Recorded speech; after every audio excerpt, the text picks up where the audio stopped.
पुरानी पेंशन की बहाली के मुद्दे पर आंदोलित सरकारी कर्मचारियों ने जहां अपनी मजबूत कैंपेनिंग और राष्ट्रव्यापी आंदोलन से प्रधानमंत्री नरेंद्र मोदी की टेंशन को बढ़ा रखा है और इसके नाते से एनडीए के घटक दलों में हड़कंप मचा हुआ है, तो दूसरी तरफ अब पुरानी पेंशन की बहाली के मुद्दे पर आंदोलित सरकारी कर्मचारियों ने प्रधानमंत्री नरेंद्र मोदी की चुनावी रैलियों को भी फ्लॉप करवाने के लिए अपने कैंपेनिंग अभियान को और भी ज्यादा तेज कर दिया है और इसी के नाते से एनडीए के घटक दलों के भी हाथ पांव फूलने शुरू हो चुके हैं। आपको बता दें कि पुरानी पेंशन की बहाली के मुद्दे पर आंदोलित सरकारी कर्मचारियों के प्रतिनिधियों ने साफ तौर पर ऐलान कर दिया कि जहां पर भी प्रधानमंत्री नरेंद्र मोदी चुनावी रैली को संबोधित करेंगे, वहां पर पुरानी पेंशन की बहाली के मुद्दे पर आंदोलित सरकारी कर्मचारी बूथ स्तर तक जाकर के एंटी इनकम्बेंसी के माहौल को और भी ज्यादा मजबूत करने की कोशिश करेंगे। यानी एक तरफ जहां प्रधानमंत्री नरेंद्र मोदी अपनी चुनावी रैली के जरिए सियासी वोट बैंक को मजबूत करने की कोशिश करेंगे, तो वहीं पर पुरानी पेंशन की बहाली के मुद्दे पर आंदोलित सरकारी कर्मचारी प्रधानमंत्री नरेंद्र मोदी के प्रयासों पर पानी फेर करके अपने सत्ता परिवर्तन करने के संकल्प को पूरा करेंगे।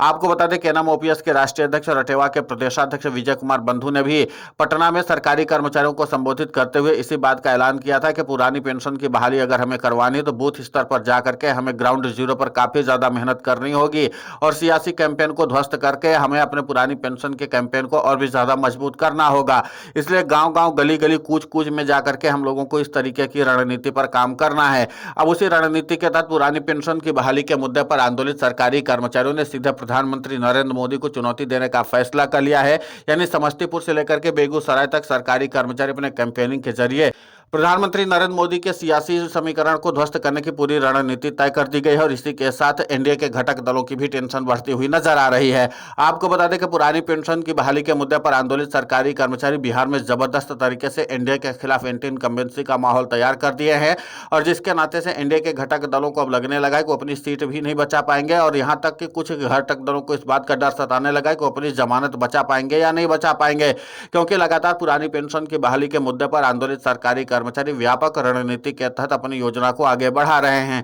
आपको बता दें कि वैसे भी एनडीए के खिलाफ पुरानी पेंशन की बहाली के मुद्दे पर आंदोलित सरकारी कर्मचारियों ने पहले से ही मोर्चेबंदी कर रखी है। अब प्रधानमंत्री नरेंद्र मोदी से लेकर के तमाम तरह की जो रणनीति बनाई गई है उस तमाम रणनीति को ध्वस्त करने के लिए सरकारी कर्मचारियों ने कहा कि अगर सरकारी मशीनरी हमारी पुरानी पेंशन की रुकावट बनती है तो हम सरकारी कर्मचारी हैं उस मशीनरी को रोकने के लिए पुरजोर कोशिश करेंगे। हालांकि भाजपा की ओर से पूरी तरीके से प्रयास किया जा रहा है कि अपने उम्मीदवारों को जिताने के लिए हर संभव कोशिश की जाए। प्रधानमंत्री नरेंद्र मोदी से लेकर के कई राज्यों के मुख्यमंत्रियों को भी बिहार चुनाव में एक्टिव कर दिया गया है। इसके अलावा केंद्रीय मंत्रियों को भी एक्टिव किया गया है। आपको बता दें कि केंद्रीय मंत्रियों से लेकर के बड़े सांसद बड़े चेहरों को भी सीधे तौर पर बिहार के चुनाव में उतारा गया है, क्योंकि जाहिर सी बात है कि बीजेपी को इस बात का अंदाजा लग चुका है कि पुरानी पेंशन की बहाली के मुद्दे पर आंदोलित सरकारी कर्मचारी इस बार सत्ता परिवर्तन करने के संकल्प के साथ उनके खिलाफ उतरे हैं, तो जाहिर सी बात है कि सरकारी कर्मचारी बहुत व्यापक नुकसान पहुंचा सकते हैं। इसीलिए फायर ब्रांड चेहरों को सीधे तौर पर बिहार में उतार दिया गया। फायर ब्रांड चेहरे अभी से जाकर के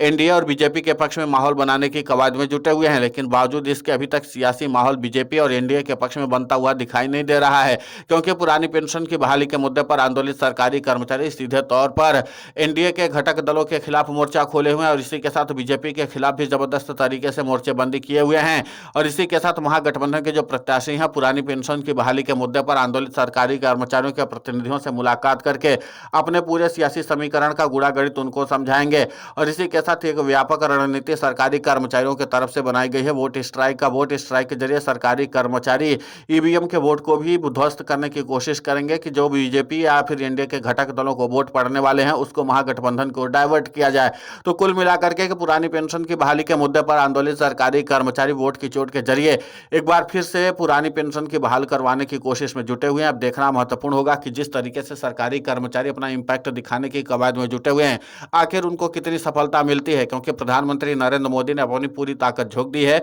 बीजेपी के राष्ट्रीय अध्यक्ष जेपी नड्डा, गृह मंत्री अमित शाह, उत्तर प्रदेश के मुख्यमंत्री योगी आदित्यनाथ, खुद प्रधानमंत्री नरेंद्र मोदी एक साथ मोर्चा खोलेंगे ताकि पुरानी पेंशन की बहाली के मुद्दे पर आंदोलित सरकारी कर्मचारियों के सियासी गुणागणित को ध्वस्त किया जा सके। अब आपको बता दें कि हर जगह पर एक के बाद एक चुनावी रैली इन बड़े चेहरों की जाएगी ताकि सियासी माहौल अपने पक्ष में लाए जा सके। और आपको बता दें कि ये पैटर्न पुराना है बीजेपी का। आपको बता दें कि जब 3 राज्यों के विधानसभा चुनाव हुए थे, उनमें से 2 राज्यों में बीजेपी को सत्ता हासिल करनी थी और वहां पर बीजेपी ने सत्ता हासिल कर ली थी। वो थे राजस्थान और छत्तीसगढ़। यहाँ पर सरकारी कर्मचारियों को पुरानी पेंशन का लाभ मिल रहा था। अब यहाँ पर सरकारी कर्मचारी बीजेपी के गुणागणित को समझ नहीं पाए थे और इसी के नाते से सत्ता परिवर्तन हुआ, तो दोनों ही राज्यों में पुरानी पेंशन छीनने की कवायद तेज हो गई है। दूसरी तरफ अब यह है कि मध्य प्रदेश में सरकारी कर्मचारियों ने सत्ता परिवर्तन करने के संकल्प को दोहराया था, लेकिन वहां पर फिर कांग्रेस और सरकारी कर्मचारियों के बीच सामंजस्य बन नहीं पाया था और जिसके नाते से वहां पर भी सरकारी कर्मचारियों को निराशा हाथ लगी थी। इसीलिए प्रधानमंत्री नरेंद्र मोदी अब सीधे तौर पर बड़े चेहरों के साथ सीधे घेरेबंदी कर रहे हैं कि एक के साथ एक बड़े चेहरे को उतारा जाए और सीधे तौर पर सियासी माहौल अपने पक्ष में ना जाए। लेकिन इतना तो तय है कि पुरानी पेंशन की बहाली के मुद्दे पर आंदोलित सरकारी कर्मचारी कई फैक्टर पर काम कर रहे हैं और अपने ओपीएस फैक्टर के जरिए एक बार फिर से सत्ता परिवर्तन करने के संकल्प को दोहराने जा रहे हैं। अब ऐसे में देखना महत्वपूर्ण होगा कि सरकारी कर्मचारियों को ओपीएस फैक्टर इस बार एनडीए के घटक दलों को कितना ज्यादा चुनौती दे पाता है। आपको बता दें कि एनडीए के कई घटक दल ऐसे हैं जो मन ही मन में पुरानी पेंशन की बहाली के मुद्दे पर आंदोलित सरकारी कर्मचारियों का समर्थन तो करना चाहते हैं, लेकिन गठबंधन की मर्यादाओं के नाते से पुरानी पेंशन की बहाली के मुद्दे पर आंदोलित सरकारी कर्मचारियों को अपना समर्थन नहीं दे पा रहे। लेकिन इतना तो तय है कि पुरानी पेंशन की बहाली के मुद्दे पर आंदोलित सरकारी कर्मचारियों ने बिहार में एंटी इनकम्बेंसी का माहौल तैयार कर दिया है और उसी के नाते से एनडीए के घटक दलों के साथ अब बीजेपी की भी टेंशन बढ़ी हुई है। खुद प्रधानमंत्री नरेंद्र मोदी ने 2 दर्जन से ज्यादा चुनावी रैली करने का पहले फैसला किया था, लेकिन अब माना जा रहा है कि प्रधानमंत्री नरेंद्र मोदी 10 से ज्यादा ही चुनावी रैलियों को संबोधित करेंगे, यानी कि उसके आगे कोई भी संख्या हो सकती है। और अगर लगता है प्रधानमंत्री नरेंद्र मोदी को कि 10 से ज्यादा और भी चुनावी रैलियों को करने की जरूरत है, तो प्रधानमंत्री नरेंद्र मोदी आगे और भी बढ़ने की कोशिश करेंगे ताकि वो किसी भी हाल में एनडीए की सत्ता को बचाए रखे। लेकिन सरकारी कर्मचारी इस बार एनडीए की सत्ता को जड़ से उखाड़ फेंकने के लिए तैयार बैठे हैं। फिलहाल इस पूरे घटनाक्रम को लेकर के आपकी प्रतिक्रिया बहुत महत्वपूर्ण होती है, आप हमें कमेंट करके जरूर बताएं। साथ ही पुरानी पेंशन की बहाली के मुद्दे पर हम लगातार आंदोलित होकर के खबरें चला रहे हैं। आप हमारे समर्थन के लिए चैनल को सब्सक्राइब करें, खबर को ज्यादा से ज्यादा शेयर करें ताकि पुरानी पेंशन की बहाली का मुद्दा और बुलंद हो।